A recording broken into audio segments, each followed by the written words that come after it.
Hi, my name is Leslie, and this is my journey to surrender. Oh,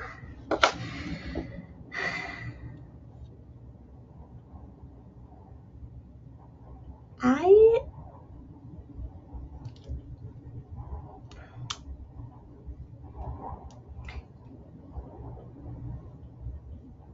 today I learned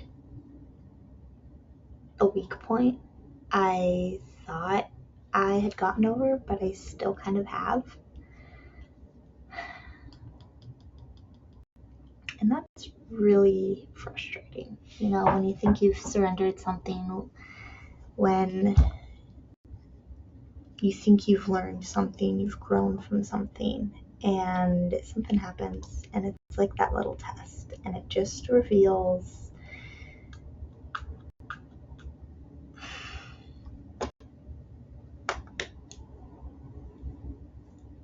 you're closer to that old place than you thought.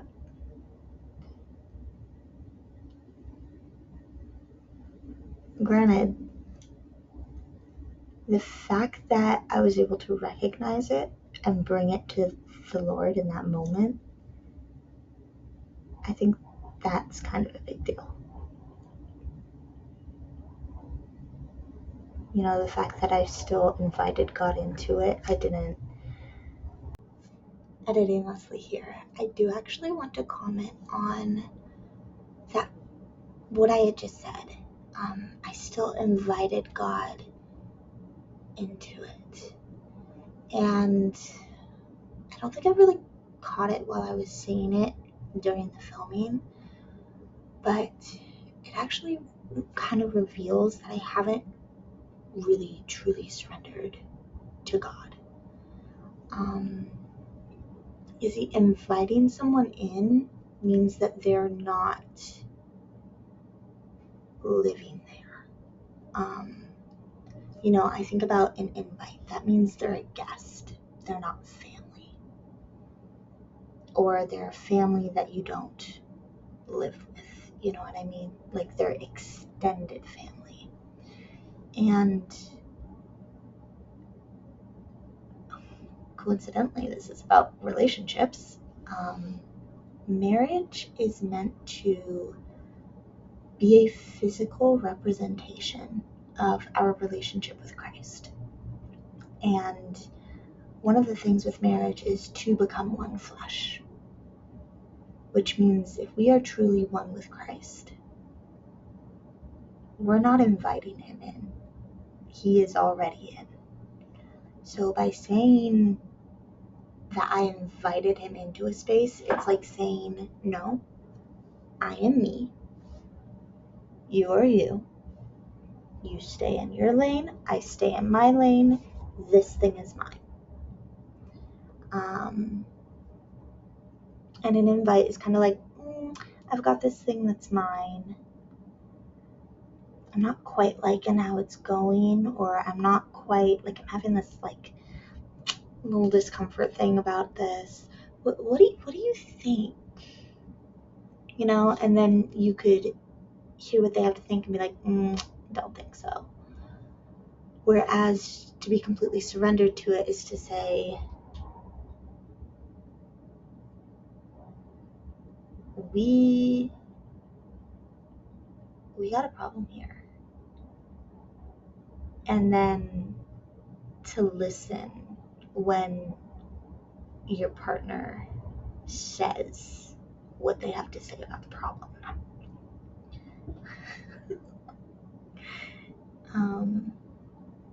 It really does reveal so much. But yeah, that's a little piece about inviting. To invite God into a space means you haven't truly surrendered to him. That's really, really hard to say. Wow.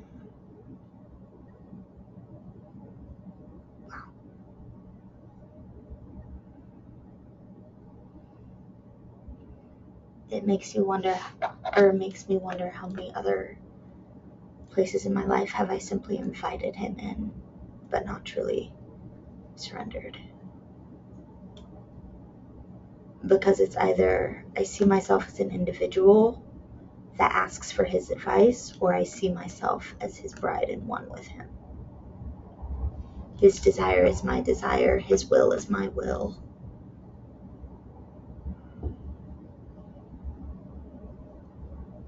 And it's kind of like, what's that Bible verse?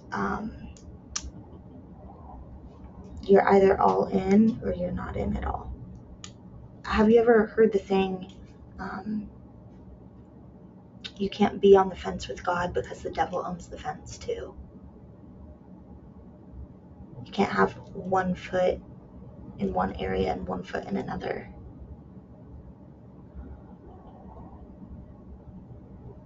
That's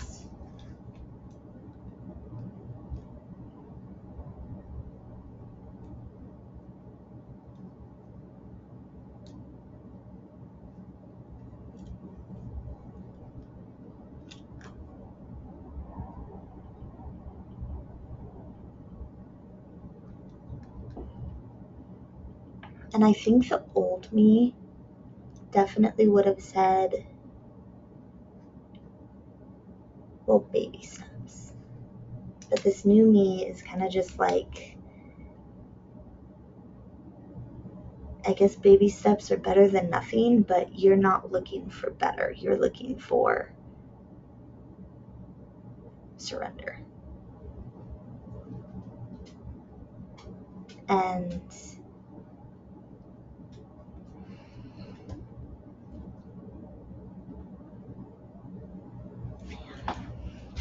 that is really hard.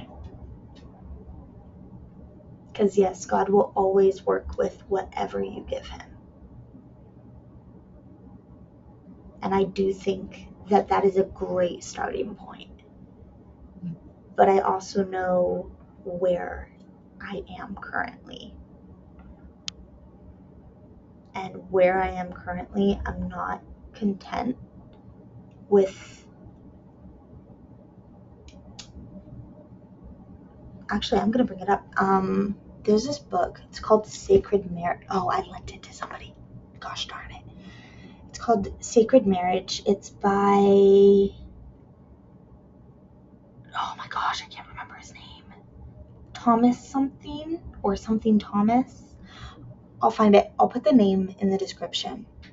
But he talks about how psychologically when we get married to people, it takes 10 years for our brains to register us as a couple instead of individuals. 10 years. And so many divorces happen within those first 10 years.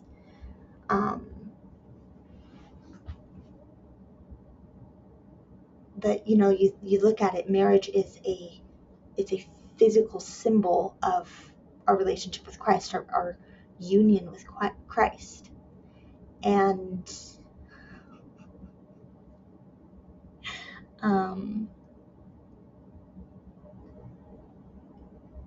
there are, the beginning of marriage, you still see yourself as single. It takes time to get to seeing yourself as a couple.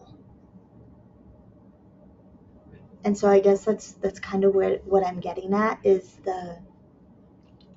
yes, I can continue to invite him in, but that's not where I am, And I think all the 10-year stuff, like spiritually with God, I don't think that applies. I think it has more to do with spiritual maturity, which spiritual maturity has less to do with an actual time frame and more to do with what you've invited Christ into. Because you can be following Christ for 25 years and not see any maturity because you refuse to let him in. You refuse to let him do transformation. You refuse to give anything up. Or you can follow some Christ for 2 months and be like, oh, no, I'm all in. I surrender completely. And like mature super quickly. it kind of reminds me of the verse, wives submit to your husbands, which I know that verse causes so much controversy. But like I said, marriage is supposed to be a symbol of Christ and the church, or Christ and humanity, Christ and the church, really, because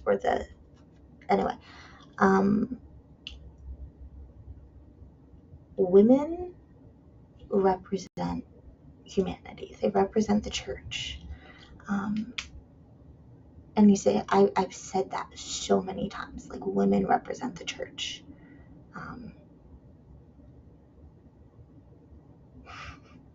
And I realized it literally right now. Surrender and submitting is kind of the same thing.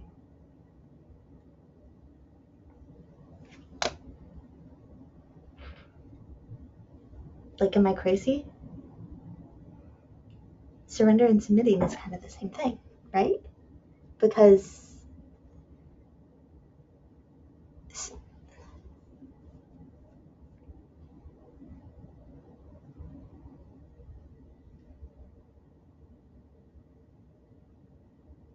where you lead, I will follow. And oh my gosh, that just brings us right back to the marriages.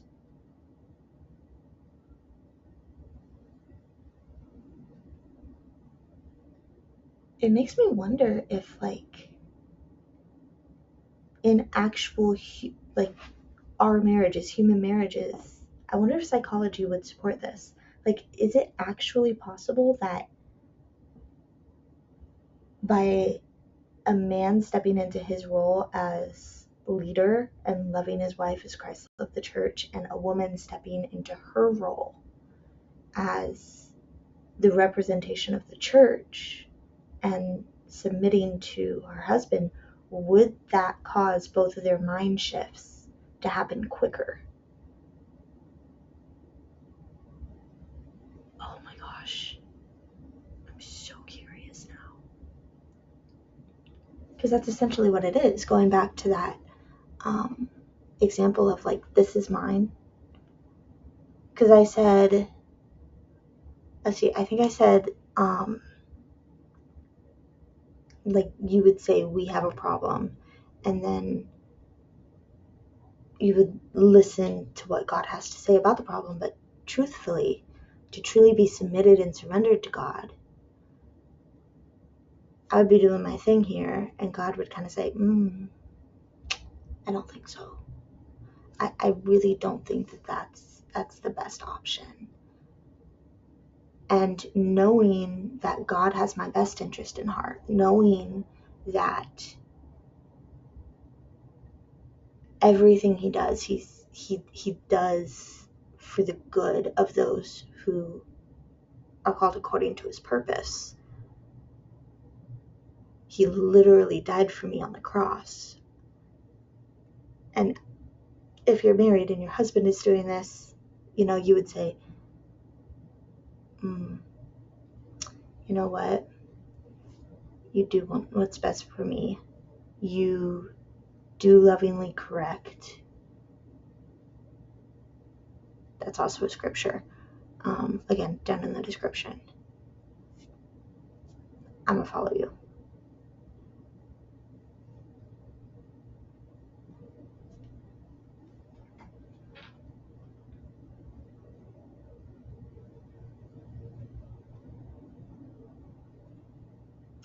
Did I just learn more about relationship with God? And technically marriage is a symbol of the... Oh my gosh, this is so exciting. Okay. I don't want to be the person that doesn't grow in spiritual maturity in 5, 10, 20 years. I